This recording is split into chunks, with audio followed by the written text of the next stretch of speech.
great show coming up. But right now, let's get right to our guest of the hour, Well, Iverson morning, Jackson. Yeah, good to see you here it's today. Good to be back here with you again. Yes. So now, Iverson, for people that don't know, what is the African American Coalition of Arkansas? What do you guys do? Well, the African American Coalition of Arkansas, we are a part of the Republican Party. It's a statewide organization.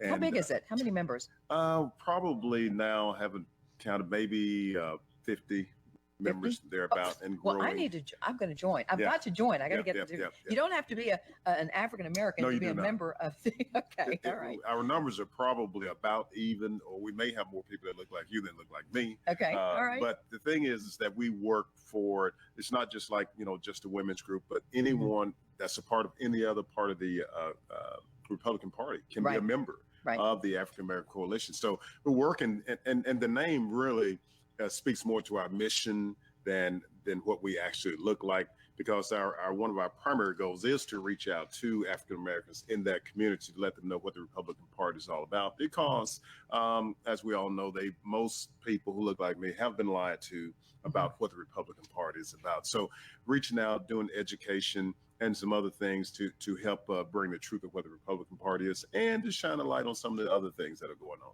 Right. So you have a big event coming up. Yes. Let's talk about that event and who all can come. Do you have to be a member to come? Give us a date, the time, location, and what's the whole purpose behind it? Last time we were here, we were talking about the pre-event, which was the prayer breakfast, and we've already had that. We had the Lieutenant Governor there. Myself was the speaker, and we had that in Forest City. The mayor of Forest City, Cedric Williams, big supporter there, working to bring that community together and to really promote job growth, education growth, health, all those things that are important to everybody in life. It's not about what color your skin is. It's about having a good life. And so we're working with the smaller, I shouldn't say smaller, but with the cities there in the first district to help bring them into, let me say, we call it the Life-Changing Summit. Okay. That's what's coming up October the 5th. Life-Changing Summit. Life-Changing Summit. And we call it that because we actually mean to change people's life. What is it that makes a person have a good life? We know in this country, having a good education is paramount. I mean, it's just very basic. But a lot of people don't have a good education. So we'll be stressing the importance of a good education. I can remember being in the military, and another officer, I was an officer, came up to me and he looked like me. He said, maybe we should get some type of Black organization going in the military. And I said, why? Well, because we're not getting promoted and we're not getting this. Well, I can't say that because I was the chief in my department. You did get promoted. Yeah, I did. I was getting promoted, but I had all the educational requirements that were called for to get promoted. So I asked him, I said, well, do you have this course? No. Do you have this course? No. Do you have this course? No. Well, you don't deserve to be promoted. So it's not about we're not getting our part, it's that you have to qualify. So we want to help people get stress the importance of education so they can get qualified to get these jobs. Get these jobs and have a good career, not just a job, but a good career. Question on that note. Are you against the concept of asking companies or organizations to lower their standards for people of different races? Well, that's like me. I'm a pastor. That's like me saying, well, you can come and be a part of the church without changing your life, without we're Christians. So Christians, there's a certain standard to that. Right. And when you start lowering standards, then you're no longer who you are. But the NAACP has done that. I've actually seen them. I know for a fact that they've gone to different police departments and asked them to lower the standards. And I'm like, what?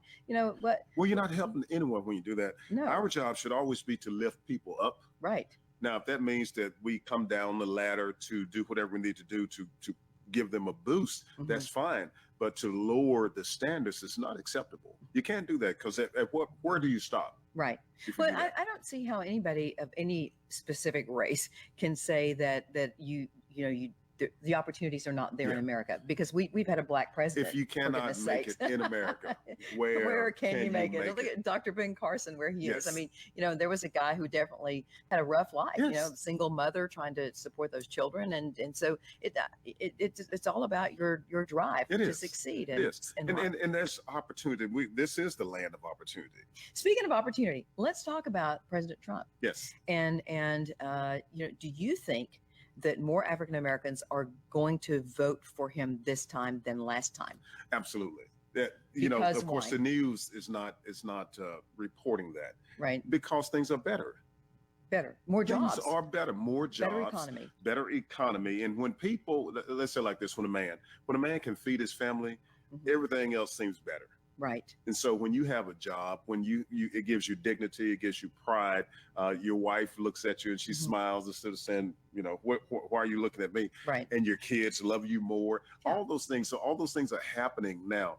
And as with my wife and I travel across the country, what we're seeing everywhere we go, now hiring, now hiring, now hiring. And I thought about that. You know what? I'm going to start taking pictures of every now hired trucks driving by, hiring truck drivers, be home every weekend, everywhere. We were in her hometown in Maryland, and we looked, I said, look at that sign there. Now hiring, now hiring, now. So yeah, when that's not escape people just because they're Black. Right. And you can only tell so many lies, but you can't lie about the economy.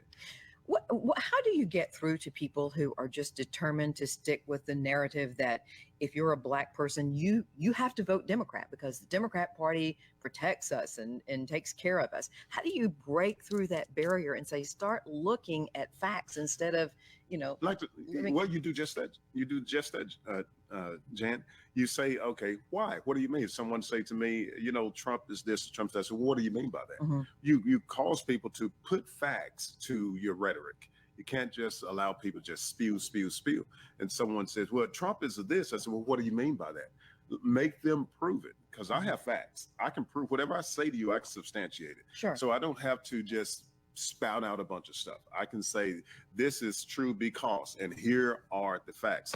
Again, I was telling you last time, I take my telephone. I said, you got your telephone? Yeah. Well, look it up. We don't have to guess. We don't have to just spew with Trump. Well, prove it. Right. You got the world at your fingertips. So prove it. So what kind of response are you getting? Because I know in this position that you're in, you've got to travel the state. You've got to talk to groups of people and try to get them to listen, to at least listen. Are you getting the cold shoulder, or are people starting to listen? Well, when you say getting the cold shoulder, a lot of things is just about how you take it, how you respond to something. Not to sound arrogant, but I know I'm right. And when you know you're right, you can stand bold. But do they know you're right? Do they listen? Well, they will know before we leave if they will be honest. If they will be honest, you say, if we're going to have an honest dialogue, then I'm going to listen to you. I'm going to let you finish your point. And now you're going to listen to me. If they interrupt us, wait a minute. I listen to you. Now you listen to me. And so when we prove it, when we have facts, and you say, now look at this. Now, how do you dispute that? This is a fact. When the last 8 years before Trump, the economy was down. It just never did pick up. It barely got up over, 1% growth or something like that. Just barely.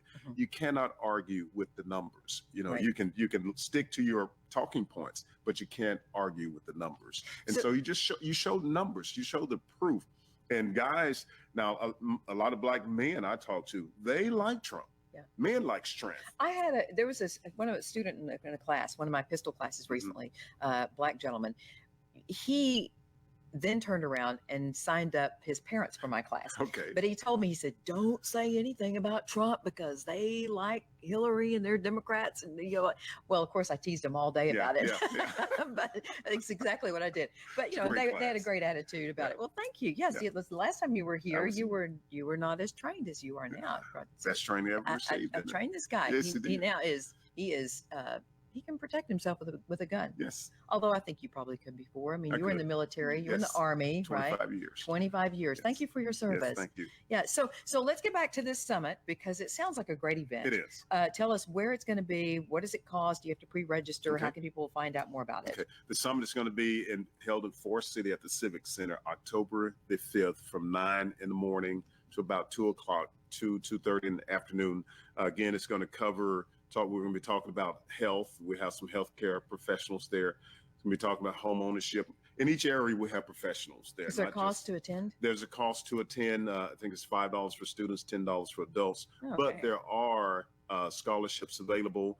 If someone has, 10 kids they want to bring, shouldn't say kids, students they want to bring, don't have the money, we'll find a scholarship. Because we have donors who are already donating. They said, I can't find the people. Can you find people? Of course. I would donate to that. Yes, we'll donate. So we want to make sure and we've done these before and have had success with them, but they're called Life Change Summit because we want to teach people the importance. You got to have good health. Right. And again, we're in a country where there's no excuse for that because there's something out there for everyone. A good education. The education is out there. And it doesn't mean that everybody has to go to college. There are a lot of other career fields where you can have a really good career, a good job. And make good money. And make very good money. Like welding. Yeah.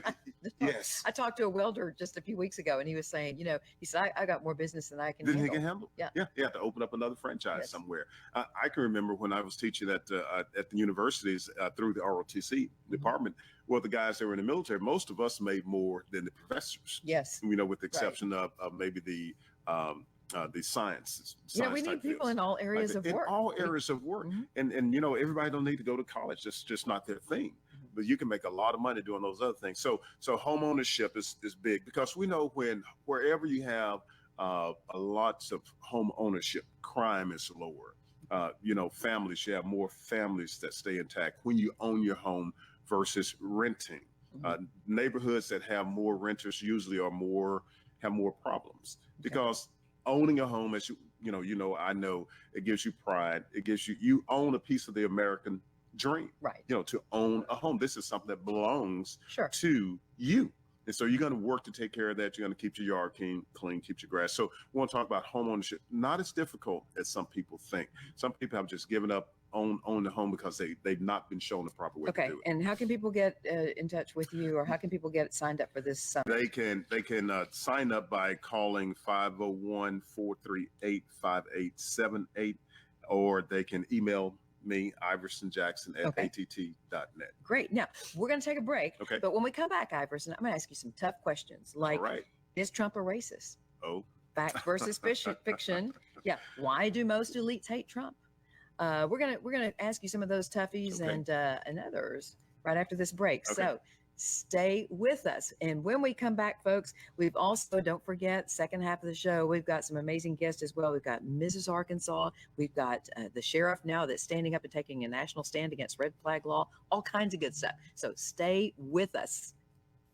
So we are back with Iverson Jackson. And Iverson, if you missed the first part of the show and are just now joining us, Iverson is the president of the African American Coalition of Arkansas, which is a branch of the Republican Party of Arkansas. And he's doing some great work. If you would like to join that organization, how can people join? I know that you guys sent me a link at one time because I've got to do that. You don't, I'm going to do that to support. You've got some great projects going on, but basically they are dispelling the lies that people in the African-American community have been told about the Republican Party for years. And boy, there are a lot of those. They are a lot. And they're still, being told, for example, that Trump is a racist. President Trump is a racist. That is, I hear it every single day. And yet when you ask people, okay, show us one example, give me one statement that this president has ever made that is racist. Give us one action that he has ever been involved in that's ever racist. And the only thing you ever hear is, well, a racist. Why? Because whoever said that only people of certain skin color come over the border? A border wall is a security issue, not a race issue. And so that's very foolish. So is President Trump a racist? If he's not, then why are people saying that? Yeah. Well, when you say, okay, what is a racist? What is a racist? When you ask people, well, Trump is a racist. And just like before, I said, well, what do you mean by that? Point out. But when I did the research, I said, okay, first of all, I know he's not a racist. That's first of all. The secondly, I'm going to go ahead and just research this. I began to look backwards. And what I found when Jesse Jackson ran for president in 1984, 1988, I was in college the first time. And what I found was Donald Trump was right there supporting Jesse Jackson, who was a Democrat. Okay. So he's there. If he's a racist, why is he supporting a guy 35 years ago to be the first black president? If he's a racist. Right. So you move forward, and Jesse Jackson again is presenting Trump with an award, or Trump is receiving an award, I should say it more like that, for being a friend of African Americans because he's doing so much to help African Americans, but yet he's a racist. Trump, I saw a speech that they did back in, I think it was in the late 80s or early 90s, somewhere in there. And he was talking about his own company where 25% of his employees were Black or minority people. 25%. Do you like Jesse Jackson? Do you like, I mean, do you agree with the stuff that he puts out there? No. Because he and Al Sharpton, I just, those two guys, No, they don't represent. They certainly don't represent me. It's very sad because many times you're the leaders who are people who are considered leaders. If your heart is not right, if your motivation is not right, then you can be persuaded to go different things. So Jesse Jackson doesn't represent me or Al Sharpton because I just don't believe like they believe. They don't represent my values. I can't speak for anyone else, but a lot of people I speak to, they say the same thing that I say. So, no. And Jesse Jackson, if he would be honest, and I don't know if he said anything about Trump or not, I just don't watch it anymore. Right. But, looking backwards, he was saying what a great friend of African Americans Donald Trump is. And just it's amazing how all these people thought he was such a great friend until he became a candidate for president. And then suddenly that great friend, he was a racist. Yeah, he's a racist. And so that just fits the narrative for them. But is he a racist? Let me say it unequivocally, absolutely no. Because there's no proof of it. There's no proof of it. The proof is just the opposite. That he's an opportunist for he wants everybody to have the best thing. Donald Trump loves America, and that includes everybody, that's a part of America doing it the right way. That's what I've seen from Donald Trump. Right. Okay. So, what about socialism versus capitalism? This is not just something that a specific race is focused on. I am concerned it's a generational thing. I mean, we've got the millennials. It is, how did we get to this? Well, Iverson? Last night in our Bible study, we were talking about what happens like first generation that comes on, they're full of fire and zeal and all that stuff. And then they have to do all the work and, trailblazers, pioneers, they have to cut the path. The next generation doesn't have to do near as much. The next generation, pretty soon you got interstates.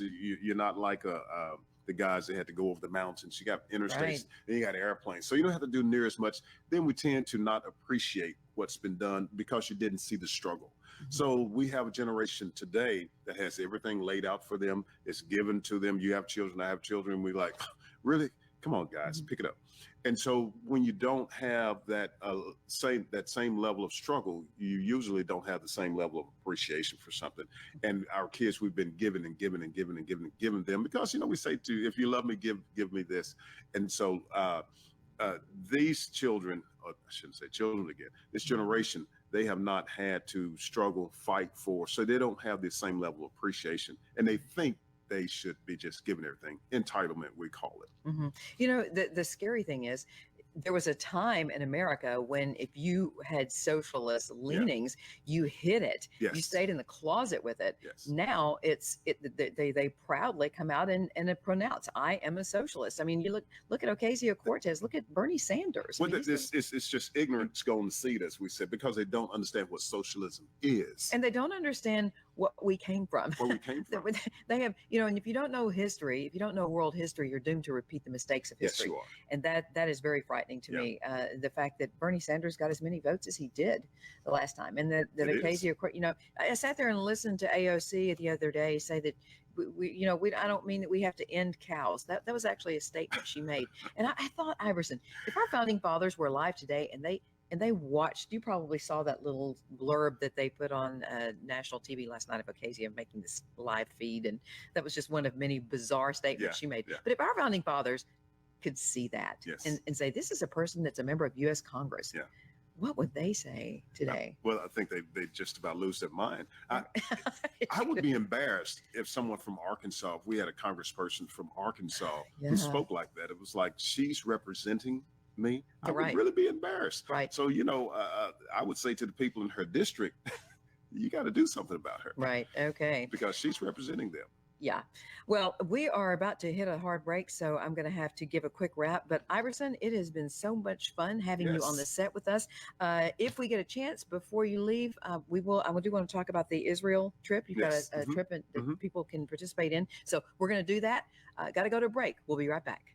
Good morning, Jan Morgan, back in filling in for Paul Harrell. Thank you so much for joining us today. You know, we have had such a great visit with Iverson Jackson. We're holding him over for a little bit to talk with us about some more issues. So, Iverson, you've got a trip coming up. Hmm. You're hosting a trip to Israel. Yes. Tell us what is that all about? We're going to Israel. Well, let me start off by saying this. I went to Israel in 2017, March of 2017. Mhm. Absolutely changed my life. And you hear people say that all the time, but it's actually true. I was saying this last night to the church. I said, you know, speaking about walls, Right. Bethlehem has been walled off from, Jerusalem. And I said, when they put the wall up, 95% of the terrorist activities and bombing stopped. Yeah. Yeah, so Just there you go for a that wall again. The shows wall that walls works. Yeah. The walls It's work. like locking your door at night, it you know? is. It is. If you wanted everybody and everybody to be able to come in, you just leave your doors unlocked and put a welcome sign on the door. And you can't say that the people there in Israel are racist, because that is one of the most multicultural cities in the world. True. In the absolute world. And it's one of the safest cities in the world also. But you know, it doesn't. The scary thing when you talk about a trip of a lifetime, I have always wanted to go to Israel, and Mike Huckabee's done trips, and Judge Janine Pirro has done trips. I mean, there have been several opportunities. Tom Trento, that I looked at. I was like, I want to go so bad, but to me, that is it's scary because of all the terrorist attacks, and but that's one of the safest places you can be, is in Israel, because everybody's armed. Everybody's armed. And when you see, it's funny because you'll see they're not kids again, but they're young folks, because when they come out of school, they have to go into the military there. Right. So you see little short ladies with guns almost dragging around, and they are loaded, you know, but they take their security very seriously. Yes. So it's a very safe place. People are very nice. Think about it. Tourism is their number one industry. So you're going to protect the thing that makes your country, your economy go. Right. So this trip to Israel will take place March the 2nd through the 11th, and we'll be flying out of Little Rock there. And so it's going to be a great time. 10 days.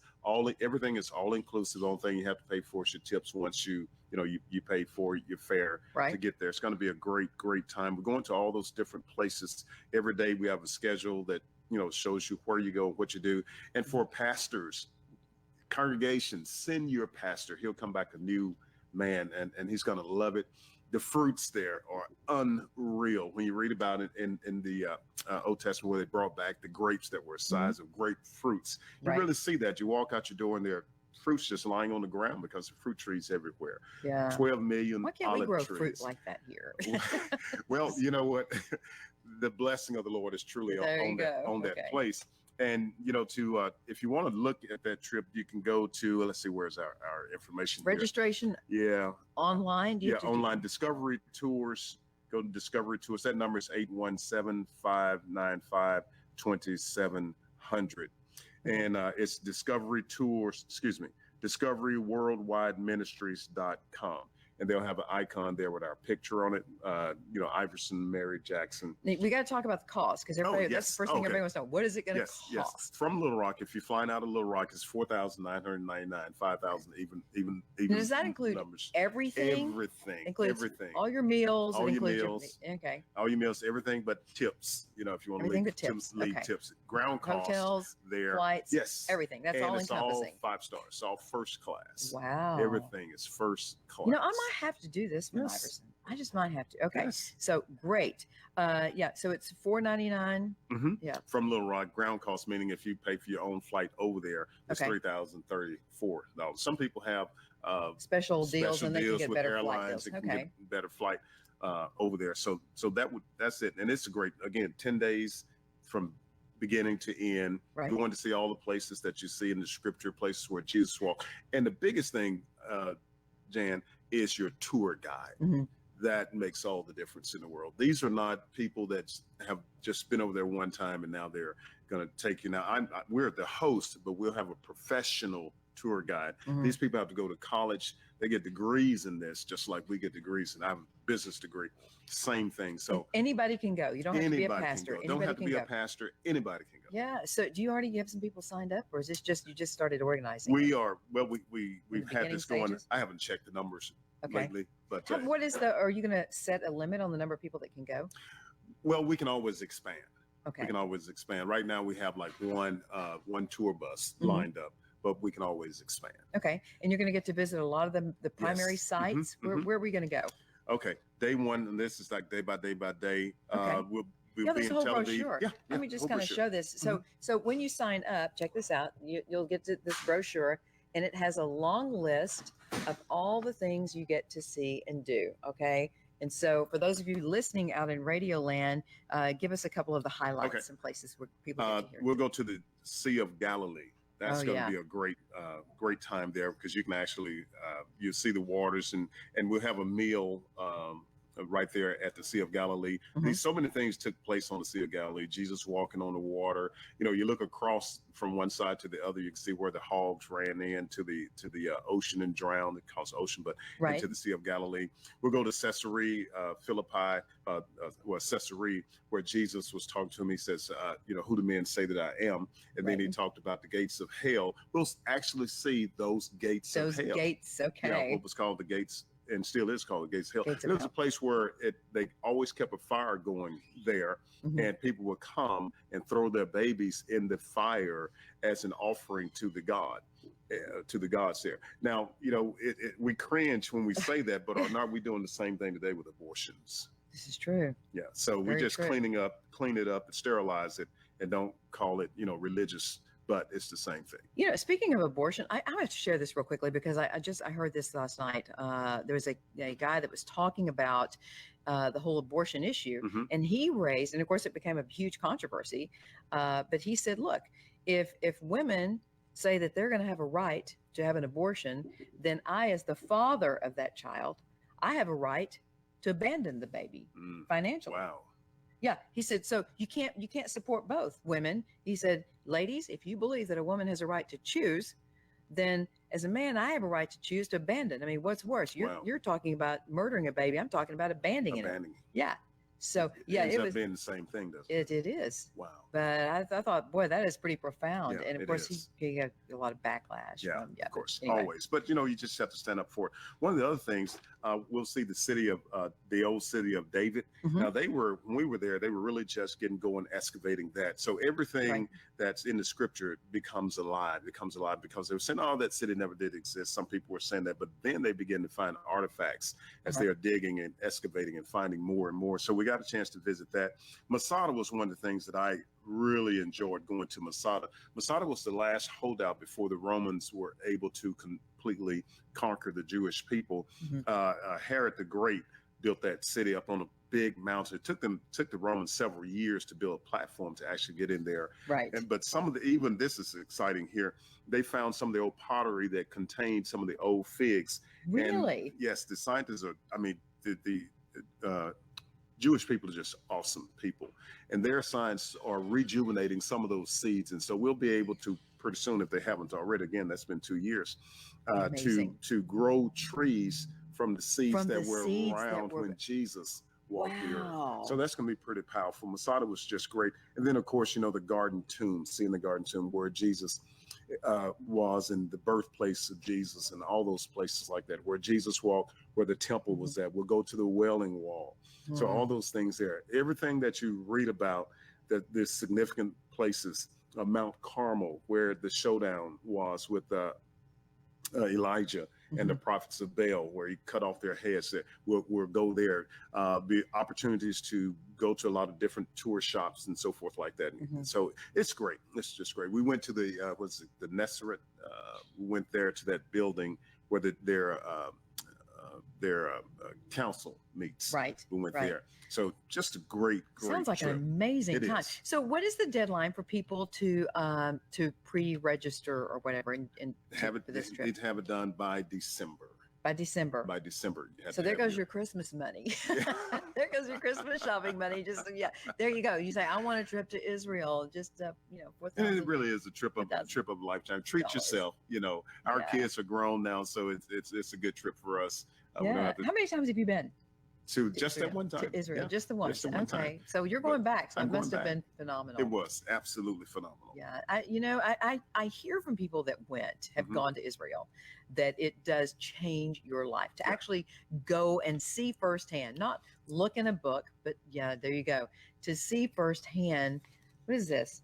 Jerusalem. Oh, yeah. That's yours. Oh, wow. Yeah, Thank you. yeah, Look at yours. that. I love it. I will put that in our cabinet here of special gifts. Thank you, Iverson. That actually came from Jerusalem. Yes, it did. Actually from Jerusalem. That was there last time. That is awesome. What a great present. Great shopping. But I've heard, that people that go say that it's one thing to read about it, and look at the pictures and look at videos, but to actually go there and stand on the ground. To stand on the ground. And to be in the very places that you read about in the Bible. Yes. That it really stand on the mountains and to look out over the plains and to have them explain to you when the Jewish people moved back in 1948, when they became a nation again in 1948, the condition of the land was just absolutely horrible. A lot of it was flooded. The Arabs had allowed, to just grow up and be nothing. Now you go there and everything is plush and it's green. It's growing. As I said, there are over 12 million olive trees there. They have the technology is just second to none.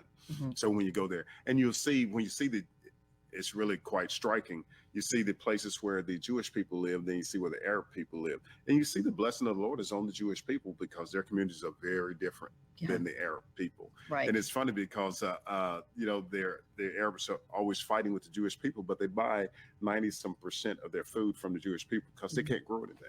Is it true that when you walk around Israel that you see a lot of people with AR-15s and M16s that strapped over their shoulder carry everybody's arm there, are they not? They are. Well, the army people, their army, the Israeli Defense Force. School teachers are, and their women walk around. I mean, just everybody. Yeah, the ones we saw, you'll see the guards, and again, because you're kept safe, and they love America. They love America. They love President Trump. I mean, absolutely love President Trump. I think they've even had a coin made for him, for President Trump. Think about all the presidents, and again, talking about a racist, all the presidents that have promised to move the capital from Tel Aviv to Jerusalem, and he did it right off the spot. He did it right off the spot. Yeah, and took a lot of flack for it. But he did. This is one of the reasons I love it. I love President Trump because he doesn't mind taking the flack. No, he can handle it. He's a big boy. He can handle it, and man, I love that. He's a man's man. He is. He is. And I don't always agree on everything the president does, especially on the Second Amendment. But I don't think we're ever going to find an elected official that you're going to agree with 100% of the time. But when you look at the big picture and the things that have happened in America since he became president, what are some of the most striking things that you've noticed? Besides, we've talked about the job situation and the economy. I mean, if he just ran on the economy. It seems like, how could he not win re-election? But what are some other things that you've noticed?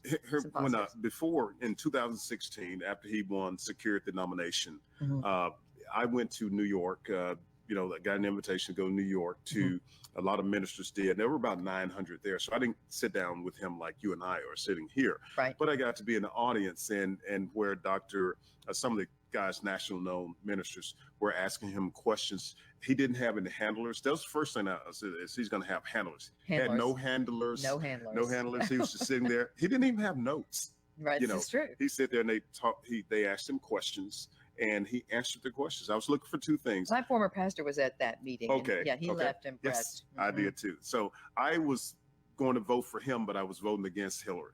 Right. I wanted a reason to vote for him because so I went to the meeting. Him. Yes, I went to the meeting, and I want to know what he was going to do about the military because I knew our military had been decimated by the former president, and I want to know what he was going to do about Israel. Right. Those two things. Those are two of my most important things to me. And he answered those questions honestly. He said, I'm going to allow the generals to be in charge of the military, which was, for a military guy, that was good news to me. And he said, he's going to stand with Israel. So he said some other things, but I left there a Trump supporter. Right. So I was now not voting against Hillary. I was voting for him. And that I was just excited about him when I left that meeting there. So getting to be there and see him in person, hearing him for myself, that's what sold me. You know, one of the things that stands out to me, besides the economy, obviously, and the things that you've talked about, is our standing, the perception of America from around the world. I mean, we're getting respect again. Getting respect. Talk about being a man's man. Yes. That is so important to me that we finally had a Republican president with a backbone who would stand up and say, we're telling these other countries, look, if we're going to provide a military to protect you and your country, then the least you can do is pay us for it. Pay us for it. Yeah, absolutely. I mean, think about that. The reason some of these countries are starting to go to the left because they don't have anything else to do. You know, if you had to protect yourself, like you said, we've been protecting them since the end of World War II. Right. We've been the police for the world. For the world. And that's very costly. Well, Iverson, I only got about a minute and a half left. I want to know, is there anything that keeps you up at night? What is your biggest concern for America today? Well, nothing keeps me up at night. I sleep. I don't worry about it. But my biggest concern for America is that we are going left, leaving God. And the First Amendment, that's the reason this country was formed. Right. You know, freedom, people came here so they could worship freely. And as we can see in our culture, the further we move away from God, the more we move to the left, as we say, because socialism and communism, all those are godless systems, because they say that we don't need God. We'll be our own gods. And it, you know, again, that's what decimated the Black community. It's when you bring in socialism to replace the father. You say government, the Black community, we don't need God anymore. The government's going to take care of us. And consequently, you don't need your husband, you don't need fathers. And it decimated the Black community, and it'll do it to any community. So that's the biggest thing I want to get across to people, is we got to get away from the socialism, the communism, and all that type thing, get back to God and capitalism. Okay. Which just, it's a natural fit. Well, it has been such a pleasure. Time flies when I have you on. And so thank you so much. Now, real quickly, because we're running out of time, and I will post in this thread after this live, we will put a link up on my Facebook page for you to be able to register for this trip to Israel, as well as the big event they have coming up here in Arkansas in October. We'll put that information on my Facebook page. Thank you so much for joining us, Iverson. We have got to take a break, but when we come back, Mrs. Arkansas,